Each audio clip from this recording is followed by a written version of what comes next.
Hey, everybody. Welcome to the Health Coaches Podcast. I am one of your hosts, Kevin Davis. And I am another one of your hosts, Howard Jacobson. How's everybody doing today? We are here to talk about specificity in coaching today.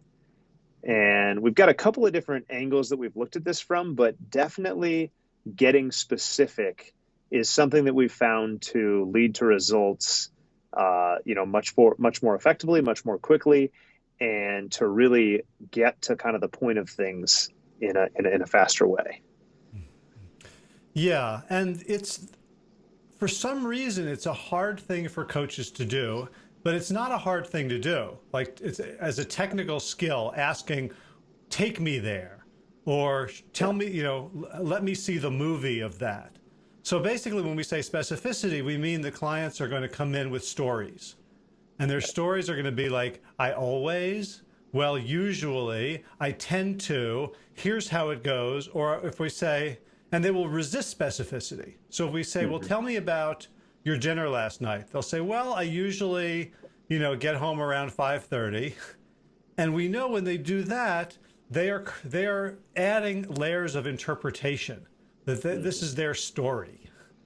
And the problem with their story is they believe it, and because they believe it, they're trying to solve based on that story. Right. And if it was a true story, they would have solved the problem, right? Well, I was going to say, I was listening to a discussion with BJ Fogg earlier, and he does the Tiny Habits, and he was talking about just the idea of identities and how important that is around any kind of habit change. And when you ask someone a question and they give these vague answers, which let's face it, pretty much everyone does when we ask them at first, that story that they're telling is the same story that they've bought into themselves of this particular identity that they hold. But this identity typically isn't necessarily the one that they're striving toward or that's going to get them to what they're striving toward. And so what Fogg was talking about was just this idea of beginning to resemble or embody an identity of what we're trying to become. And yeah, and if you already have this fixed identity that's based on incomplete information or blind spots, it's going to keep pulling you back because Yeah. you're not where you aren't where you think you are, and so you can't be here now when you're there then. And yeah, I know that was brilliant. That's the title of my next book. And coaches very often collude with clients to stay in the generalities because our brains are junkies for pattern, right? So like we like it when they say, well, this is how it goes. And we're already thinking, okay, so I could see how to intervene here. I've got 4 ideas about what they could do. Or we'll say, boy, it sounds like that behavior is a substitute for love.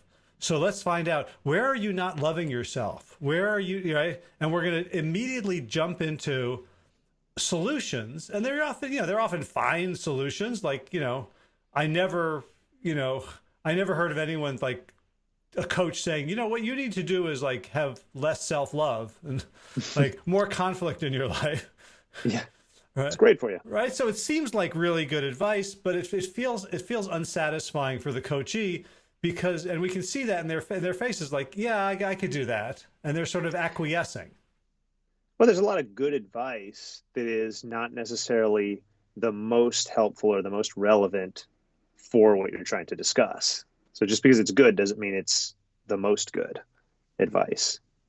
The other thing that I was going to say about how we kind of end up buying into this story with them is that we also, inherently want to believe our clients.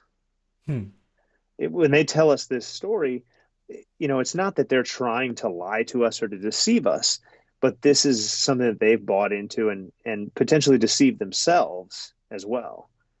So if we buy into that, then we're not going to help kind of guide them toward where those blind spots are and into this identity that actually is what they're trying to accomplish.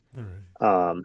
It makes me kind of think about, something that I know I've heard you, Howard, say a bunch of times, that really who we're serving and who we're working for is the person that they want to become. Hmm. Yeah, that's the title of my next book. You're going to be working until you're like 300. um, yeah, and I can, and I know about my willingness to collude with my client and to believe them. Mm. I can't tell you how many clients I've had where I hate their boss. Right? Whom I've never met. Yeah. Right. But like when that occurs, I'm like, oh, like if I'm sure if I met their boss, I would get a very different story.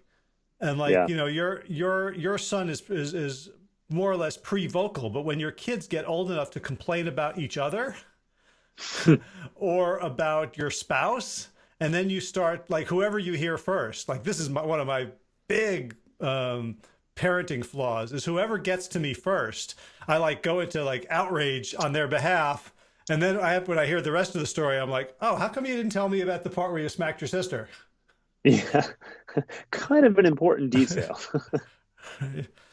So, so we've been talking about specificity very generally. Yes. Do you have a specific example in your head that, maybe we've talked about or coached on where getting to specificity kind of led to a breakthrough?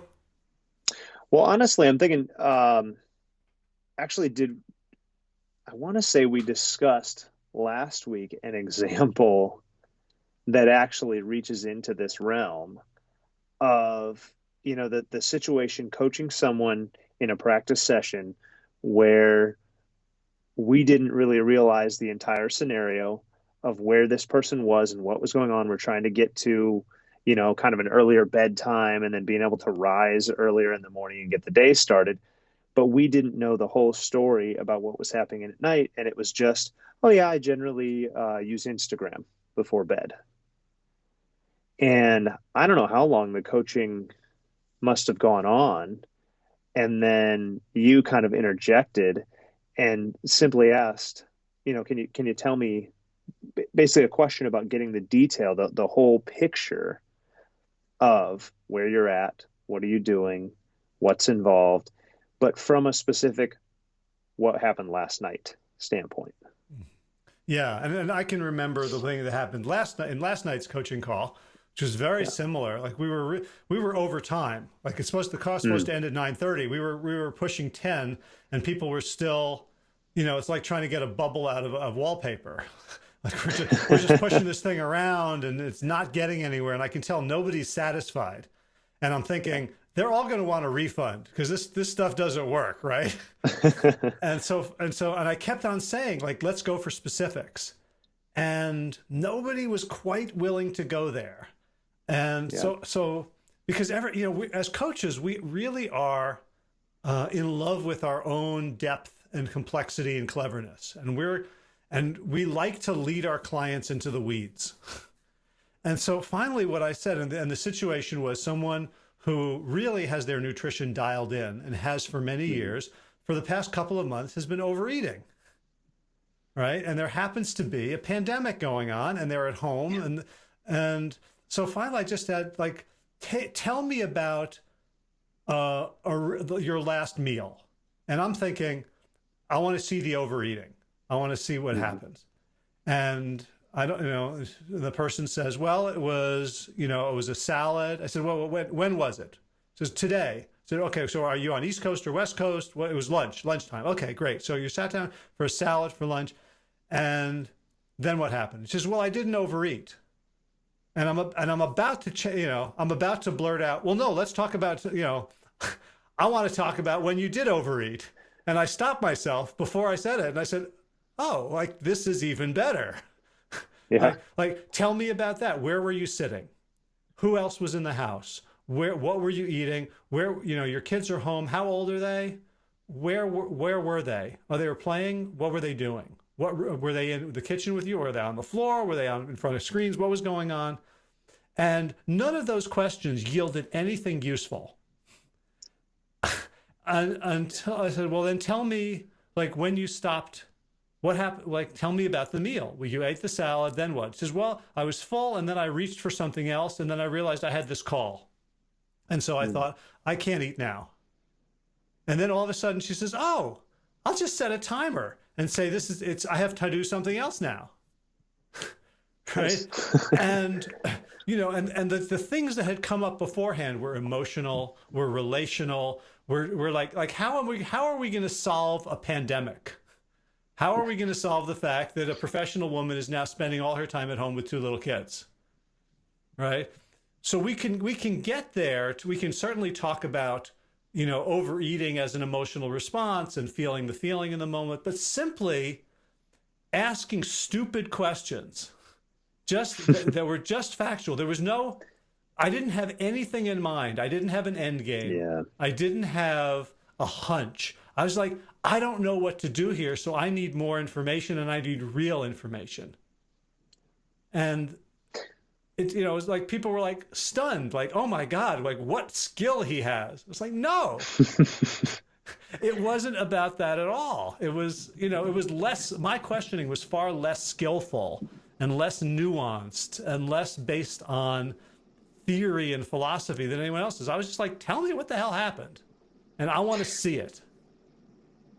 Yeah. I mean, it seems like, obviously the big thing, we've talked about this many times and maybe not yet on the show here, but we've talked about this many times in our coaching and training folks, that if you're working too hard, you're working too hard. If I could even say it. Yeah. We're tongue twisting today. And the thing that really stood out to me about that story and about any examples that we think of with this is the difference between waiting for the person to finish so that you can give a solution or a guide to the next point or point in a certain direction, and hearing what they say and asking more questions. Yeah. And I think that is a thing that gets in the way, is the feel like, okay, I'm being paid to help here. Yeah. So the quicker we can get through these questions and to solutions, and we were seeing lots of questions are actually solutions in disguise. Like, have you thought about ... or what are some other ways that you might, get your emotional needs met in other than food, right? Yeah. Even that, it's premature until the person has had a realization.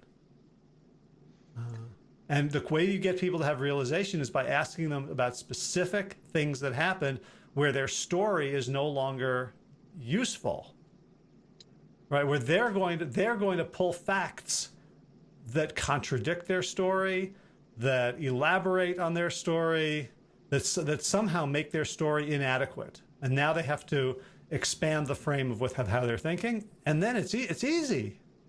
Yeah. Well, it's almost like it becomes automatic when they get to that point.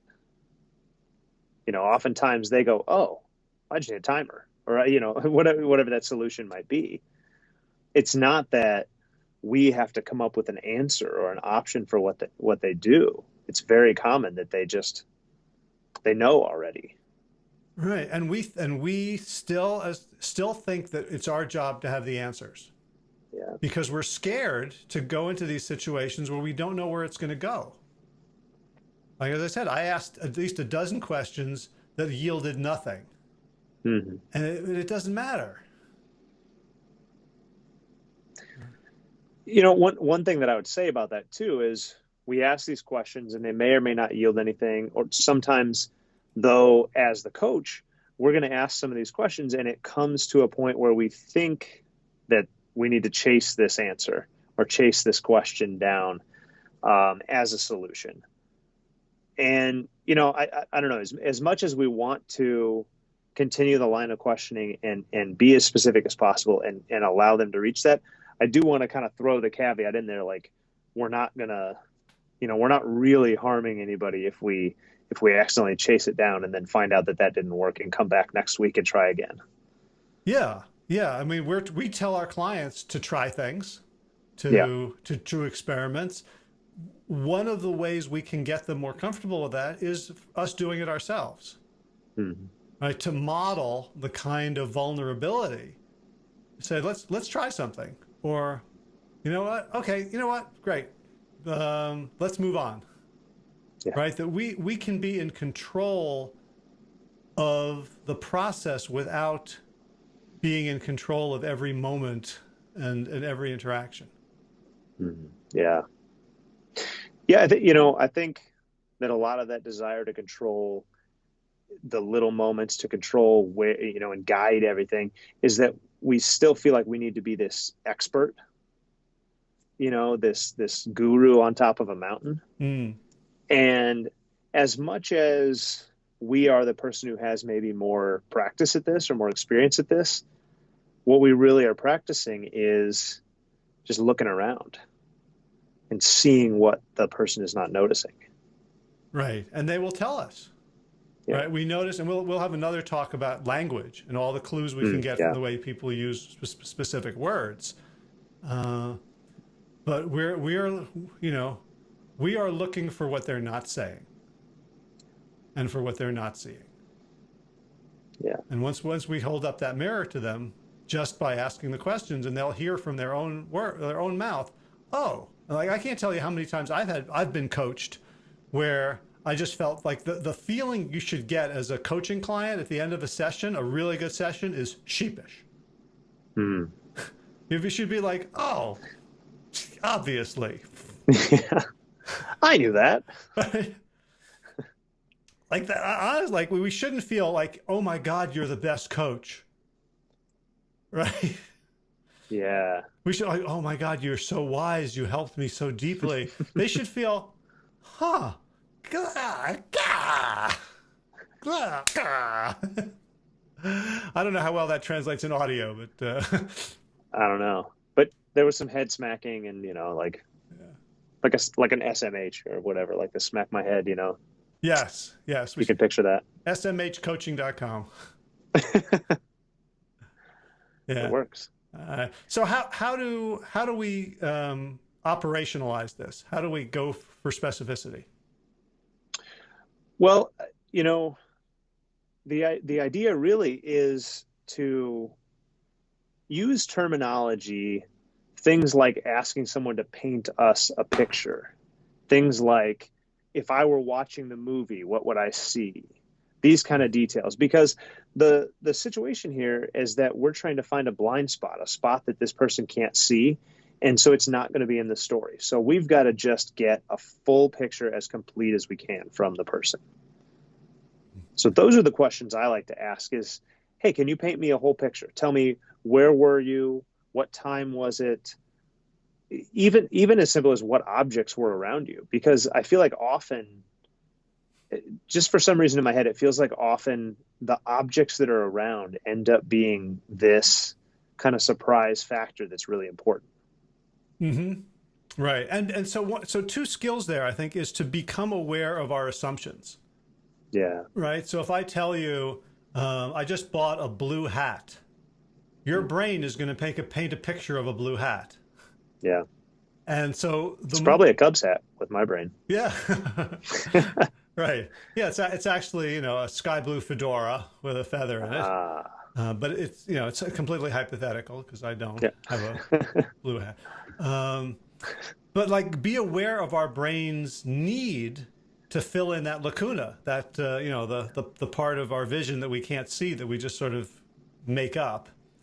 And the other thing is to listen for the language of generality. Like what we talked about at the beginning, I tend to, I usually, or I, like in the present tense, when they say, well, I come home. Another way that people will avoid specificity, and this has other ramifications as well, is they'll say you.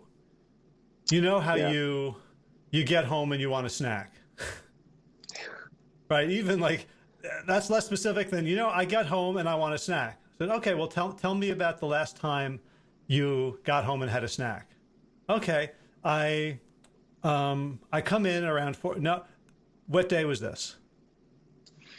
Right. So just being aware, like if we're aware of the lack of specificity, then we can keep pushing. Yeah.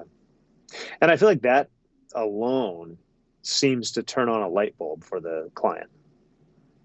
What light bulb? They go, oh, Well, they go from they're telling the story the way that they tell it to themselves, and all of a sudden you ask, well, can you be specific? Today, when, where, what time of the day? And all of a sudden it's like, oh, this is a real thing. This is not just a general, vague story of some situation that occurs on occasion. Like, this is an actual event, and now I can give details about it. So they remember more than they think. They do. And you just, I feel like, especially, a lot of what you and I do together, the coaching that we do, tends to be on video. And so I feel like I really just see it in people's faces.